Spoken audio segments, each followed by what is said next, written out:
Hello and welcome back to the channel. इस edition में हम देखेंगे एक ऐसी कंपनी जो कि वेस्ट मैनेजमेंट बिजनेस में इन्वॉल्व है। इस कंपनी के मैंने पहले भी वीडियोस बनाए हैं और पहले वाले जो वीडियोस थे उसमें हमने इन्वेस्टर प्रेजेंटेशन देखा नहीं था और उसको रिव्यू किए हुए भी काफी टाइम हो गया है और काफी सारी चीजें चेंज हो गई हैं। जैसे अभी एंटनी बेस्ड जो कंपनी है उसके बहुत सारे म्यूनिसिपैलिटी प्रोजेक्ट्स हैं, म्यूनिसिपैलिटी प्रोजेक्ट्स में एक्सपेंशन है, उसमें होल्ड है। बट अब कंपनी जो है अपना रेवेन्यू का जो जरिया है उसको बढ़ाना चाहती है, टायर स्क्रैपिंग में घुसना चाहती है, नॉन म्यूनिसिपल बिजनेसेस में घुसना चाहती है।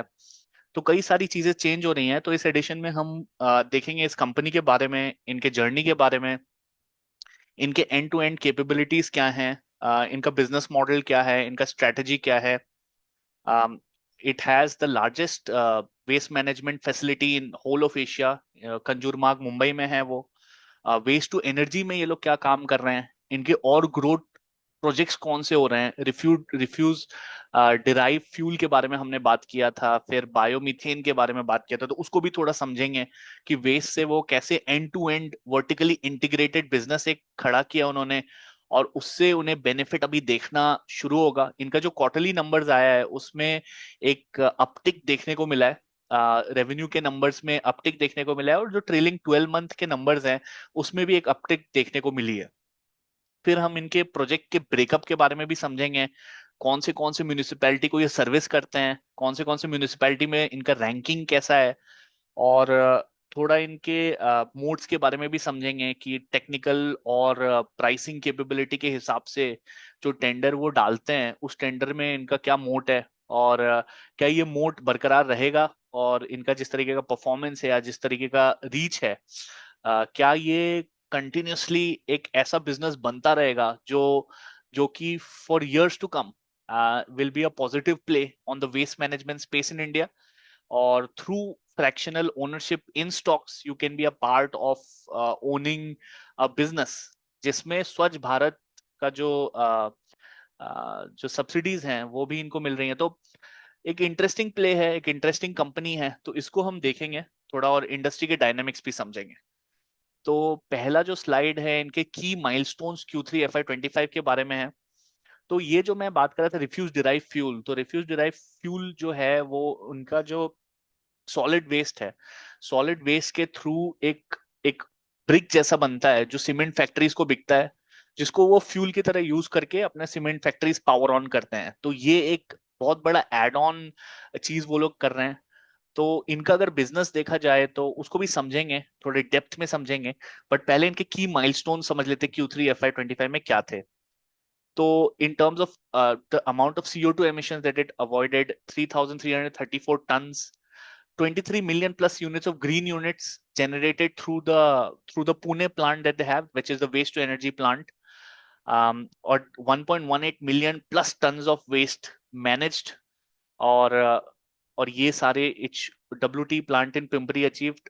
तो ये सारी चीजें हैं जो इस कंपनी ने अचीव की हैं। तो ये कंपनी जो है जैसे कि मैंने पहले अपने शॉर्ट्स में भी बताया था, मैंने ये कहा था कि यूएस में अगर आप देखेंगे तो यूएस में वेस्ट मैनेजमेंट कंपनी हर बड़े इन्वेस्टर के पोर्टफोलियो पे है। एंड वो जो वेस्ट मैनेजमेंट कंपनी का एक स्टॉक आपको कॉमन थीम दिखेगा कि बिल गेट्स के पोर्टफोलियो में भी है और वॉरेन बफेट के भी पोर्टफोलियो में था। और यूएस में एक ओनरशिप वेस्ट मैनेजमेंट में जरूर रहता है, अच्छे अच्छे फंड्स में, अच्छे अच्छे पोर्टफोलियो में।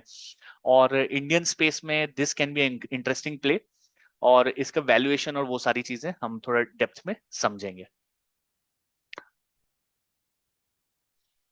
इन terms of the quarterly highlights आप देखेंगे, जैसा मैं कह रहा था Q3 ऑफ FY25 जो है, जो कि दिसंबर 2024 में कंप्लीट हुआ, तो इसमें आप देखेंगे कि रेवेन्यू में एक सडन जंप आया है 249 करोड़ का, और एबिटा जो है इनके 59 करोड़ के है। पीबीटी जो है वो क्लोज टू 10 to 12% पे चल रहा है, और पैट जो है वो 18 करोड़ पे बैठा है। तो पैट ऑन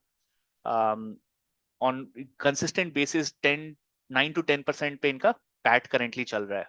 तो हम इनके सब्सिक्वेंट स्लाइड्स में जो हम डिस्कस करेंगे, इनका डेट प्रोफाइल भी डिस्कस करेंगे, क्रेडिट रेटिंग भी डिस्कस करेंगे, और इनका जो एवरेज कैपिटल, जो जो एवरेज जो डेट है वो कितने इंटरेस्ट रेट पे है। तो एक इंटरेस्टिंग चीज जो देखा था कि पहले जो इनका जो डेट था, डेट प्रोफाइल था, उसका वेटेड एवरेज जो इंटरेस्ट परसेंटेज था वो 11 से 12% पे था। और क्योंकि कंपनी का अभी क्रेडिट रेटिंग अच्छा है, तो ये जो परसेंटेज है ये डिक्रीज होके करंटली सब 10% पे आ गया है, क्लोज टू 9% पे आ गया है। और नेट डेट टू इक्विटी देखेंगे तो लेवरेज भी जो है इनका अंडर कंट्रोल है, 0.5x है, तो उतना हाईली लेवरेज बिजनेस नहीं है। बट ऑब्वियसली इस बिजनेस में थोड़ा सा डेट चाहिए होता है, क्योंकि जो जो नए नए टेंडर्स ये जीतते हैं उसमें इनको डिप्लॉय करना पड़ता है, bunch of vehicles that need to be deployed. और इनका जो मैनेजमेंट है वो ये कह रहा था कि इनका जो भी व्हीकल्स डिप्लॉय होते हैं उसमें वो बहुत एग्रेसिव डिप्रिसिएशन लगाते हैं। तो अगर एक 7 ईयर का प्रोजेक्ट है, 7 ईयर का प्रोजेक्ट है, और even if the vehicle is available for 14 years, जो इनके बड़े बड़े डंपर्स और टिपर्स और ये सारे हैं, बट उसमें वो एग्रेसिव डिप्रिसिएशन लगा के during the project life cycle ही उसको डिप्रिशिएट कर देते हैं। तो इन अ वे अगर देखा जाए, वो ये कह रहे हैं कि इनके जो व्हीकल्स हैं उसका जो डेप्रिसिएशन प्रोविजनिंग है वो बहुत ही एग्रेसिव है। तो what they are trying to say कि जो प्रॉफिट है वो अंडरस्टेटेड है, और depreciation in a sense higher range पे है। तो this down the line should reap benefits for the company. तो we will have to wait and watch because management कहती बहुत कुछ है, और वो देखा जाएगा कि वो सच कितना होगा कितना नहीं होगा।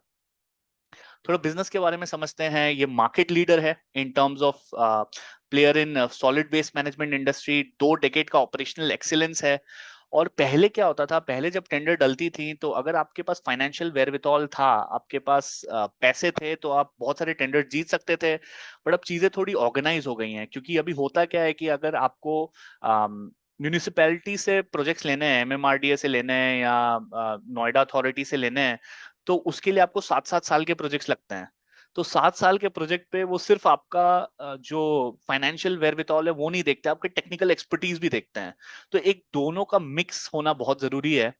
और ये मिक्स की वजह से एक barrier to entry sort of बनाता है कि जिसके पास ऑपरेशनल एक्सीलेंस भी हो, ट्रैक रिकॉर्ड भी हो, फाइनेंशियल वेरविथॉल भी हो, और एक प्रोजेक्ट को मैनेज करना आसान नहीं है। क्योंकि अगर सपोज आप मान लीजिए आप नोएडा उठाते हैं, तो नोएडा में पहले तो आपको टेस्टिंग करना पड़ता है कि आपके जो टिपर्स हैं और डंपर्स हैं वो कितना ट्रैवल करेंगे, उसमें फ्यूल कितना लगेगा, और वो सारी चीजें कैसी लगेंगी, डिप्रिसिएशन उस हिसाब से फिर लगेगा।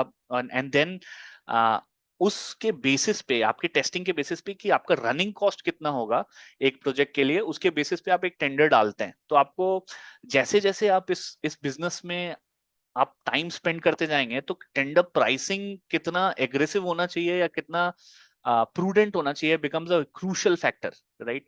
और क्योंकि ये बिग लार्ज कॉर्पोरेशंस है, जैसे BMC which is one of the richest corporations in the world, right. तो बीएमसी के पास काफी पैसे हैं, और इवन एमएमआरडीए और जो जो म्यूनिसिपैलिटी कॉर्पोरेशंस हैं, तो उनके पेमेंट्स में यूजुअली इश्यूज नहीं रहते। कुछ कुछ केसेस दिखे हैं जिसमें पेमेंट्स थोड़े लेट आए हैं, बट पेमेंट्स जनरली आ जाते हैं, वो पेमेंट्स का इशू नहीं रहता। तो जनरली उनके साथ ही काम करते हैं। आप देखेंगे तो 9 स्टेट्स में ये डिप्लॉयड है। इनके close to 11,000 full time employees है, 23+ म्यूनिसिपल कॉर्पोरेशन में ये काम करते हैं। और इनका स्ट्रेटेजी क्या रहता है, इनका स्ट्रेटेजी रहता है कि जितना आपके जो एसेट्स हैं जो डिप्लॉयड हैं, सो फॉर एग्जांपल अगर मुंबई कर रहे हैं तो पुणे विल बी फीजिबल, क्योंकि मुंबई पुणे आप जो रिसोर्सेज जो आपने मुंबई में डिप्लॉय किए हैं उसको पुणे में क्रॉसओवर करके आप कॉस्ट एफिशिएंसी डिराइव कर सकते हैं। बट अगर सपोज आप मुंबई में कर रहे हो, सडनली आपने कैलकाटा में प्रोजेक्ट ले लिया, तो उसमें कॉस्ट एफिशिएंसी डिराइव करना, और क्योंकि आपका क्लस्टरिंग उस हिसाब से ढंग से बैठेगा नहीं, तो वो प्रोजेक्ट्स वो लेट गो करते हैं, वो धीरे धीरे एक्सपैंड करते हैं। तो ये इनका एक स्ट्रेटजी है कि अभी ऐसा नहीं कि सडनली उन्होंने नॉर्थ ईस्ट पकड़ लिया, अभी मुंबई कर रहे हैं सडनली नॉर्थ ईस्ट पकड़ लिया। उनका स्ट्रेटजी है कि धीरे धीरे जहां पे वो हैं उसको एक्सपैंड करें। बैंगलोर अगर आए हैं तो फिर बैंगलोर से फिर हैदराबाद जाएं, और ऐसे ऐसे करके वो एक्सपैंड करें। वो बहुत क्लस्टरिंग तरीके से चलते हैं, so that they can derive more benefit. Revenue FY 24 में देखेंगे तो 896 करोड़ का रेवेन्यू था, नेट प्रॉफिट 100 करोड़ का। और यहाँ पे क्रेडिट रेटिंग देखेंगे तो लॉन्ग टर्म बैंक फैसिलिटी है, जो उसका केयर रेटिंग से इन्होंने BBB+ का इनको रेटिंग मिला हुआ है, और A3+ था शॉर्ट टर्म बैंक फैसिलिटी पे इनको रेटिंग मिला हुआ है। Also an interesting point to note, they process 90% of waste generated in Mumbai. अब हमें ये पता है कि 80% of the waste that in India is unprocessed open dumping काफी कॉमन प्रॉब्लम है। तो अगर आप 80% वेस्ट अनप्रोसेस्ड मान रहे हैं, और ये कंपनी एक ऐसी है जो एक सिटी मुंबई का 90% वेस्ट प्रोसेस कर रहा है, तो मुझे ऐसा लगता है कि अभी भी सिंपल अगर हम सिर्फ म्यूनिसिपैलिटी सॉलिड वेस्ट का और ट्रांसपोर्टेशन का बिजनेस देखें, तो उसमें एक बहुत बड़ा गैप है जिसको फिल करना बहुत जरूरी है। और ये जो रिक्वायरमेंट है ये काफी सारे सिटीज में है, और इसका एक्सपेंशन एक तरीके से हमें फुल्ली दिखा नहीं है, क्योंकि अभी ये देखेंगे आप सिर्फ 9 स्टेट्स में प्रेजेंट है। अगर ये पैन इंडिया होती तो हमारे बहुत सारे सिटीज की हालत थोड़ी अलग होती। तो बहुत सारे सिटीज के म्यूनिसिपैलिटी कॉर्पोरेशन होते हैं, स्ट्रांग नहीं होते बहुत सारे स्टेट्स के।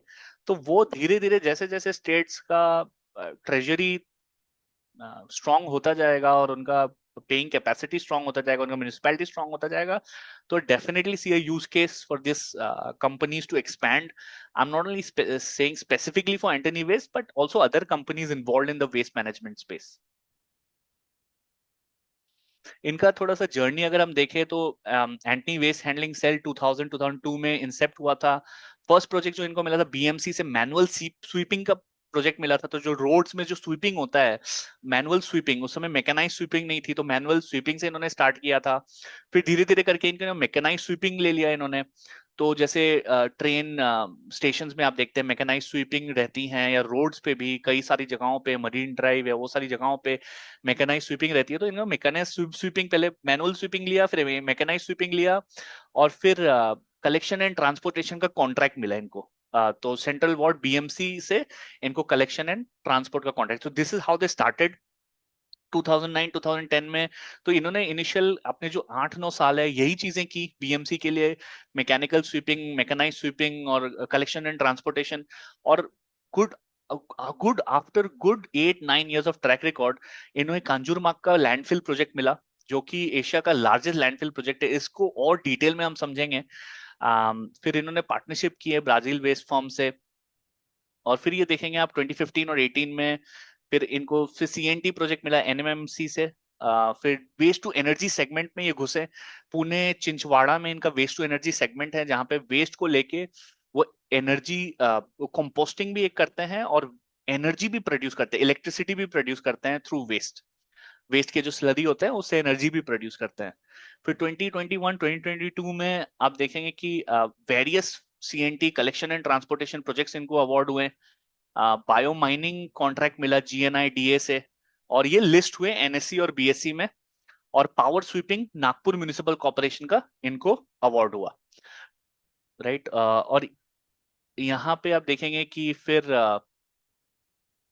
डब्ल्यूटी प्रोजेक्ट नरेंद्र मोदी जी ने इनॉग्रेट किया था, और पनवेल में भी इनको सीएनटी प्रोजेक्ट मिला। सिडको ने इनको बायो माइनिंग प्रोजेक्ट दिया। मैकेनाइज स्वीपिंग पीसीएमसी में मिला। तो इनके गुड ट्रैक रिकॉर्ड से ये कॉन्स्टेंटली, मुंबई से इन्होंने स्टार्ट किया था, मुंबई से नागपुर और महाराष्ट्र में इनका बड़ा इम्पैक्ट जोन्स वहीं पे थे, वहीं से उन्होंने क्लस्टरिंग बेसिस पे किया। और धीरे धीरे आप देखेंगे कि ये वाराणसी में भी फैल गए, नागपुर में भी आ गए, नोएडा में इनको ऑपरेशन सीएनटी का मिलना शुरू हो गया 2019 2020 में। तो ये सारी चीजें ग्रेजुअली, एक एक कंपनी जो 20 साल पहले, 20-25 साल पहले स्टार्ट हुई थी मुंबई में, वो धीरे धीरे पूरे इंडिया में अपना जो बिजनेस है वो धीरे धीरे फैलाती गई। और उसके थ्रू फिर वो ऑल्सो वैल्यू चेन में बढ़ती गई। तो पहले आप देखेंगे वो मैनुअल स्वीपिंग में आए थे, मैनुअल स्वीपिंग से मैकेनाइज स्वीपिंग में आए, कलेक्शन एंड ट्रांसपोर्टेशन में आए, कलेक्शन एंड ट्रांसपोर्टेशन में फिर वेस्ट टू एनर्जी आए, फिर आप वैल्यू चेन के और थोड़ा ऊपर जाएंगे तो बायो माइनिंग में भी आ गए। तो तो कांस्टेंट एवोल्यूशन एक रहा है। और इस कंपनी का ये चीज मुझे काफी अच्छा लगता है कि they constantly look to evolve, constantly look to grow. Right. इस कंपनी में मेरा एक स्टेक था, बट मैंने इसे निकाला है। बट ऑल्दो मैंने निकाला है, I am quite bullish on this sector, I am quite bullish on this segment, and I don't mind being reinvested. But it's just that कि अब कैपिटल लिमिटेड है, तो उस हिसाब से और मेरा मानना भी ये है कि 7 से 8 स्टॉक्स के ऊपर जाना is spreading your capital too thin. So they'll definitely like to get into this, but yeah, for now I'm not into this, but I would love to get into this. And this is not a stock recommendation. Please do your own stock research. उस तरीके से आप constantly stocks के ups and downs को evolutions को देख पाएंगे, उसमें क्या चीजें अच्छी हो रही हैं, फिर वो आपका बाय और sell decision should be hinged on the value that the stock may create in the future rather than the pricing fluctuations that the stock is encountering. So let's try and understand the end-to-end waste management capabilities. तो यहाँ पे आप देखेंगे कि पहले तो door to door collection हो रहा है, डोर टू डोर कलेक्शन के बाद ट्रांसपोर्टेशन इज इन्वॉल्व, ट्रांसपोर्टेशन के बाद segregation is involve, separation of organic waste from recyclables and inert materials, then वो construction and management of landfills भी एक पार्ट है इनका। लार्जेस्ट बायोरिएक्टर लैंडफिल ये मैनेज करती है, कंजूरमार्ग फैसिलिटी में ये बायोरिएक्टर लैंडफिल मैनेज करती है, सैनिटरी लैंडफिल ऑपरेशन मैनेज करती है, फिर रिसाइकलिंग का इनका एक काम है। Recyclables are segregated and sold to downward recyclers for further processing. Composting का organic materials process to produce compost. अभी रिसेंटली हमने देखा है कि काउडंग का कितना यूसेज है मिडिल ईस्ट में, and a lot of companies are really getting into making the powdery form of cow dung and shipping it to Kuwait and Qatar because of the date plantations. तो उनके date plantations का काफी yield और results अच्छा आया है if they have applied manure and cow waste compost based manure. तो composting is also a growing segment and इसमें भी इनका प्रेजेंस है। और waste to energy is something which is a more like a long term and a very integral part of the vertical integration. तो this as well is beginning to generate revenue for the company, and उसका जो breakup है, ये सारे जो value chains के जो breakup है हम सब्सिक्वेंट स्लाइड्स में देखेंगे। तो अभी हम बात कर रहे थे ब्रेकअप का, और यहाँ पे है इनका ब्रेकअप। स्ट्रेटेजिक रेवेन्यू डाइवर्सिफिकेशन की ये बातें कर रहे हैं, और अभी आप देखेंगे तो कलेक्शन एंड ट्रांसपोर्टेशन जो है ये अभी भी 62% है, but they would like to decrease this and increase more of this, क्योंकि इसका जो सीएनटी जो है it is a form of more like donkey work, और डोंकी वर्क के ऑब्वियसली पैसे कम मिलते हैं। तो जैसे जैसे आप वैल्यू चेन पे आगे बढ़ते जाएंगे, the money that you will get will constantly keep on increasing. So the more they produce more value added products, more will be their revenue growth. तो यहाँ पे सीएनटी में आप देखेंगे door to door collection involve है through primary collection vehicles, transportation of waste to processing facility, transfer station, revenue calculation based on number of trips, escalation based on flat rate। currently 16 ongoing projects है CNT पे। Average ongoing contract का duration जो है वो 7.7 years का है। तो इन अ वे एक एनुइटी मॉडल है, जिसमें एक बार आपने लॉक इन कर लिया टेंडर को तो 7.7 इयर्स तक वो आपके रेवेन्यू नंबर्स में जिंगल करती रहेगी, और फॉरवर्ड लुकिंग वो 7.7 इयर्स तक चलती रहेगी। एमएसडब्ल्यू प्रोसेसिंग जो है फिर involve sorting and segregating waste, उसको उससे रिफ्यूज डिराइव फ्यूल बनाएंगे। Revenue is calculated on per hectare और किलोमीटर और hour basis, and currently 3 and 1 CND ongoing contracts, right. तो एवरेज ऑनगोइंग कॉन्ट्रैक्ट ड्यूरेशन जो एमएसडब्ल्यू प्रोसेसिंग है वो 23 इयर्स है। तो बहुत सारे ऐसे चीजें हैं जिनका average ongoing contract duration 23 years का है एमएसडब्ल्यू प्रोसेसिंग का। ये कॉन्ट्रैक्ट में अदर्स 15% रेवेन्यू का कंट्रीब्यूट करता है। इसमें integrated mechanical and manual sweeping involve है। Contract revenue arising from capex in, ये पता नहीं, आई थिंक सेकंड पॉइंट क्या है। Revenue calculation based on per hectare kilometer, escalation based on flat rate. तो ये some of the other contracts इनके हैं। तो ये कह रहे हैं कि इनका जो limited project and counter party credit risk है, काउंटर पार्टी क्रेडिट रिस्क कम क्यों है, क्योंकि इसमें प्राइवेट प्लेयर्स कम इन्वॉल्व हैं, और ज्यादातर इन्वॉल्व जो है वो कॉर्पोरेशन इन्वॉल्व हैं with very strong balance sheets, very very strong cash portfolios. तो payments usually is not an issue unless कुछ में डिले हो सकता है, that does become an issue. reducing collection risk through user fee collection from waste generators in Noida, Jhansi and Varanasi। User fee करे तो अपने collection का methodology change कर रहे हैं। Their focus is on municipal corporation with strong financials or credit ratings. So that is one very important thing to note कि इनका जो रेवेन्यू है वो म्यूनिसिपल कॉर्पोरेशंस के बेसिस पे है। And a lot of people might say कि it is a negative thing, but yeah, it's up to you to decide whether you look at it as negative or you look at it as positive, of municipal corporations having very strong financials and very strong cash flows to be able to pay Anthony Waste. But yeah, do let me know in comment sections what you think about it and any deep insights that you have on this business. तो इनका ये जो number of projects हैं वो अगर देखें तो FY10 में 14 थे और ये FY15 में 15 और ये 24 पे करेंटली स्टैंडिंग है। रेवेन्यू फ्रॉम ऑपरेशन हार्डली कुछ था। अब ये जैसे ही वैल्यू चेन पे ऊपर बढ़ते गए हैं और not only they are doing the donkey work but also doing a lot of value added work, तो इसमें रेवेन्यू में भी एक बहुत बड़ा इंक्रीज दिखा। और अगर आप इसमें देखेंगे MSW जो waste municipal solid waste and collection and transportation 7.7 years का एवरेज ड्यूरेशन ऑफ कॉन्ट्रैक्ट रहता है। स्वीपिंग जो है वो 7 ईयर्स का ड्यूरेशन ऑफ कॉन्ट्रैक्ट रहता है और वेस्ट प्रोसेसिंग जो है वो 23 ईयर्स का कॉन्ट्रैक्ट रहता है। रेवेन्यू फ्रॉम परफॉर्मेंस अगर देखें तो यहाँ पे 558 करोड़ जो है वो कलेक्शन ट्रांसपोर्टेशन है, सिमिलर टू आई थिंक जो परसेंटेज हमने पिछले स्लाइड में डिस्कस किया था। और यहाँ पे कॉन्ट्रैक्ट अदर्स 130 है और 209 जो है MSW प्रोसेसिंग पे है। तो 62%, 23%, 15% is a breakup, where 62% is collection and transportation of municipal solid waste, 23% is municipal solid waste processing and 15% is contract and others as per FY24 financials. तो इनकी स्ट्रेटजी क्या है? अगर हम स्ट्रेटजी की बात करें तो जैसा मैं कह रहा था, cluster based approach for growth. They would want to start from a particular city and then उस सिटी से वो कंटिन्यूसली इवॉल्व होते हुए वो उसके सामने सामने वाले सिटीज में जाएंगे so that they can segregate the resources accordingly and it is easier for them to transport or utilize mixed resources for two projects as well. तो वो सारी चीजें हैं। We have followed cluster based approach, 8 ongoing projects in MMR and 6 ongoing projects in NCR। तो आप देखेंगे 24 हमने discuss किया था कि FY24 में इनके टोटल प्रोजेक्ट्स हैं, उसमें से 8 जो है वो MMR रीजन में है, मुंबई मेट्रोपॉलिटन रीजन में है, और 6 जो है वो NCR रीजन में है। तो this is a clear strategy of a clustering process. और 8 जो MMR में है उसमें भी आप देखेंगे कि कई सारे पुणे और ये सारे में आ जाएंगे, तो फर्दर एक्सपेंडिंग द क्लस्टर। और NCR में जो है उसमें फिर आप देखेंगे कुछ वाराणसी में हो रहे हैं या in and around NCR region के प्रोजेक्ट्स होंगे, तो वो एक क्लस्टरिंग प्रोसेस का प्रमाण है। Continue to focus on bidding projects in new states and clusters to increase profitability and efficiency, right. Capitalize on growth opportunity MSW management sector। फिर rational selection of projects for expansion, तो ये कहते हैं कि experience, credential, financial strength make them eligible to bid for most projects in municipal solid waste sector। ठीक है, तो ये कह रहे हैं कि ये कंटिन्यू करेंगे रैशनल सिलेक्शन ऑफ प्रोजेक्ट्स का, स्ट्रेटेजिकली एक्सपैंड करेंगे अपना geographical footprint to enhance margins and efficiency.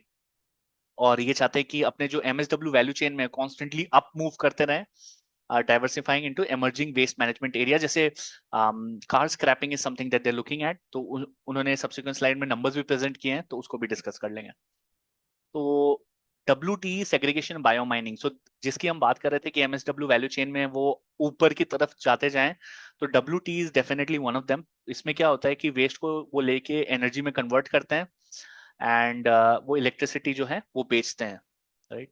और refuse derived fuel is also one more example. Focus on selling recyclable and RDF as an added source of revenue.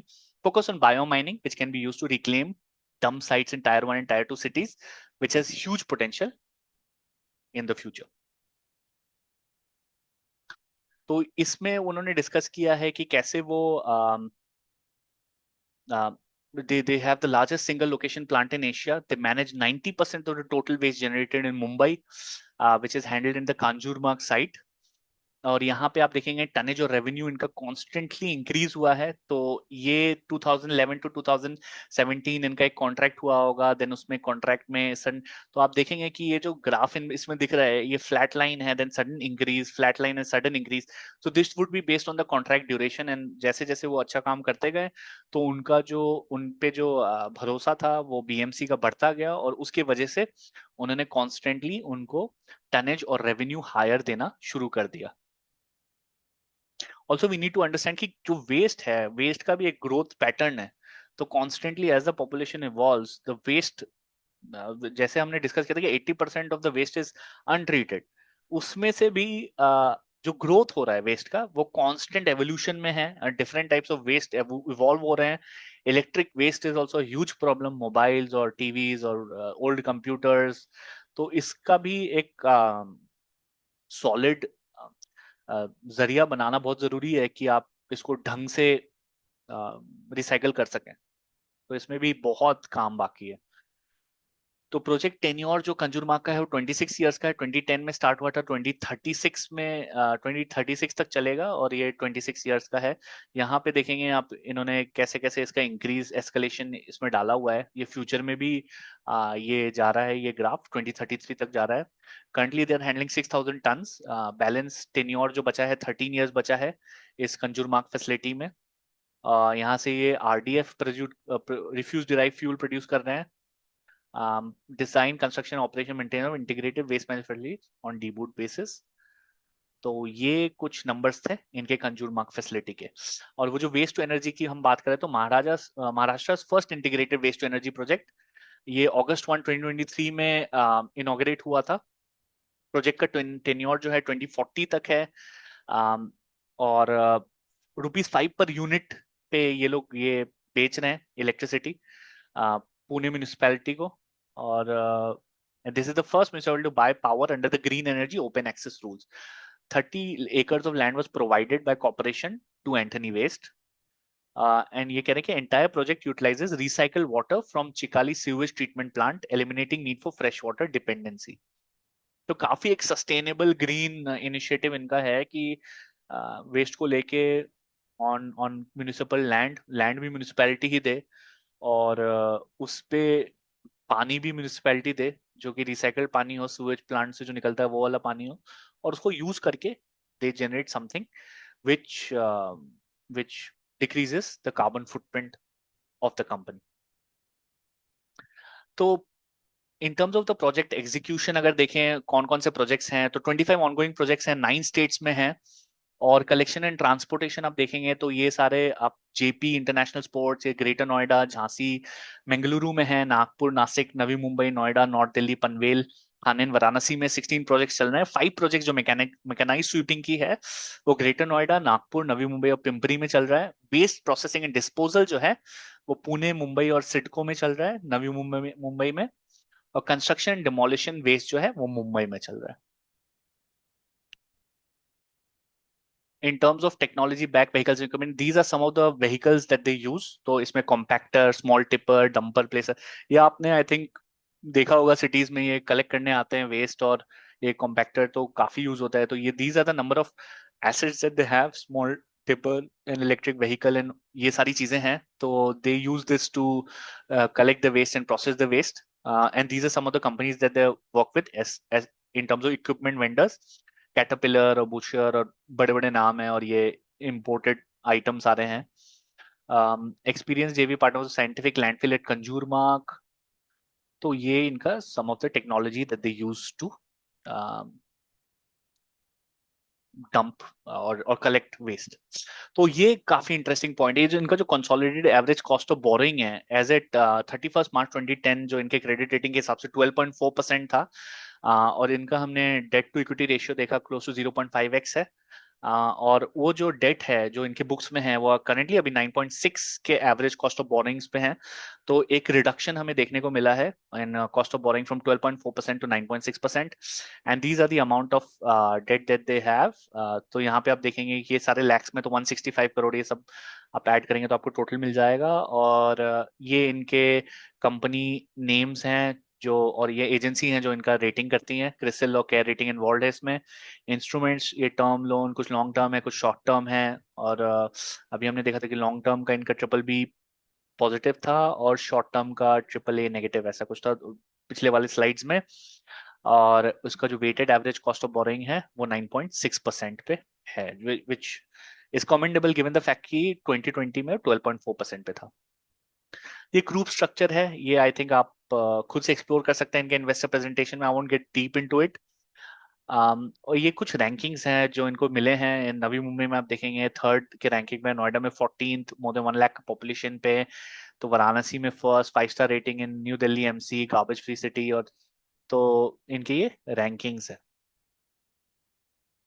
In terms of the industry dynamics, where is the industry going and how this industry will evolve? तो global जो waste management industry है वो close to 35,500 billion rupees का है।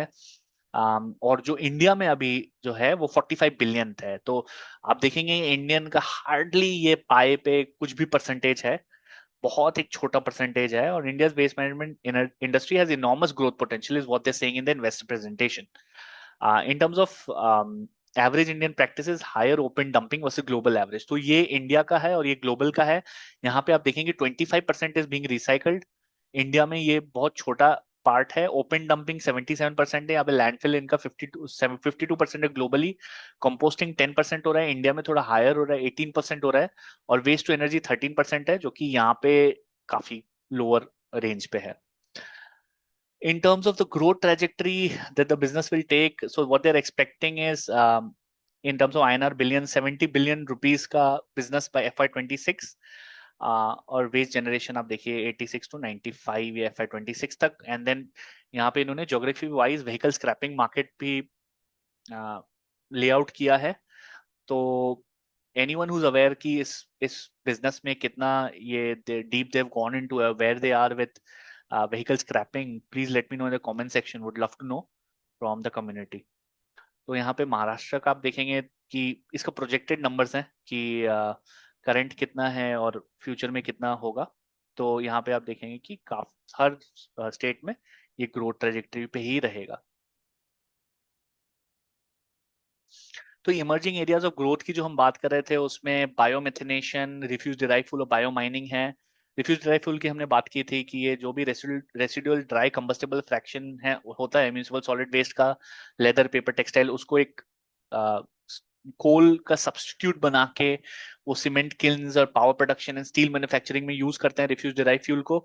तो which does save cost because coal is quite cyclical in nature and also is more would be more expensive than refuse derived fuel, which will be adding value by reducing cost to the company.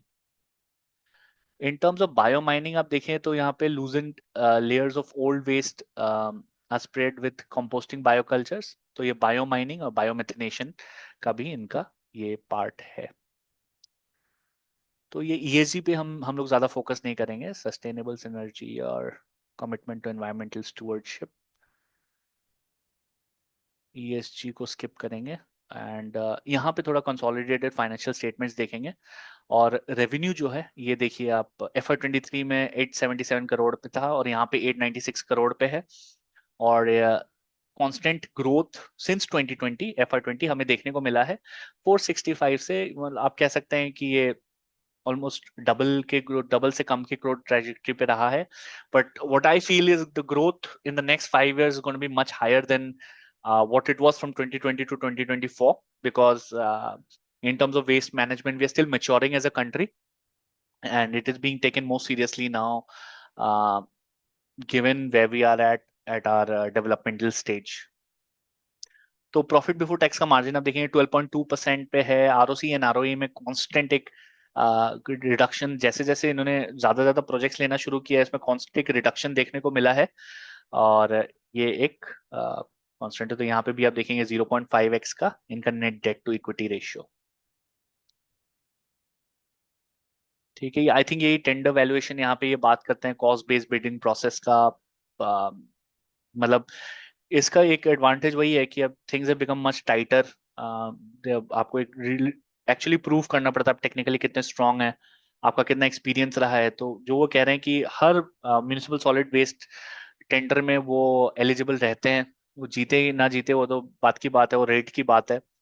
But वो constantly उसमें eligible रहते हैं and they are and 25 projects with a good visibility in terms of the revenue cycle कि 7 years, 7.7 years and waste to energy 23 years का उसका रहता है।